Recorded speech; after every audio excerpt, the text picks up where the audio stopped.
শীতে আল্লাহ তাআলার কাছে দুই সময় আপনারা পানাহ চাবেন। এখন তো বর্তমানে শীতকাল রয়েছে, অনেক মানুষ রয়েছে এটা বলতে পারে আল্লাহ তাআলার নিয়ামত, কিন্তু শীতের ভিতরে এমন কিছু সময় রয়েছে যেই সময় আল্লাহ তাআলার নিয়ামত না, সেই সময় আল্লাহ তাআলা গজবও নাজিল হয়। সুতরাং এই সময়টা যদি আপনারা পান শীতের ভিতরে, অবশ্যই আল্লাহ তাআলার কাছে দোয়া করবেন, আল্লাহ তাআলার কাছে এই সময় থেকে আপনারা পানাহ চাইবেন। দুইটা সময় আল্লাহ তাআলা জাহান্নামের ভিতর থেকে একটু হাওয়া মানুষদেরকে দিয়ে দেয়, কারণ জাহান্নামের ভিতরে শুধুমাত্র কিন্তু আগুন থাকবে না, সেখানে অতিরিক্ত ঠান্ডাও থাকবে।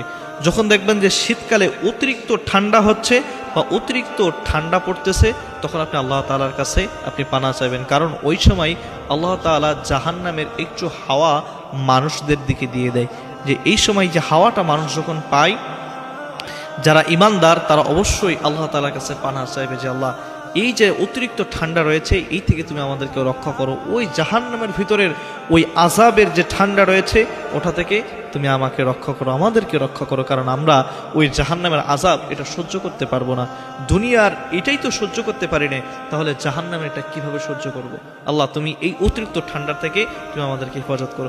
আরেকটা সময় সেটা হলো গ্রীষ্মকালে, যে সময় অতিরিক্ত গরম থাকে, এই সময় আল্লাহ তাআলা জাহান্নামের ওই যে আগুনের যে হাওয়া রয়েছে সে হাওয়া থেকে কিছু মানুষদেরকে বোঝানোর জন্য জমিনের ভিতরে ছেড়ে দেয়।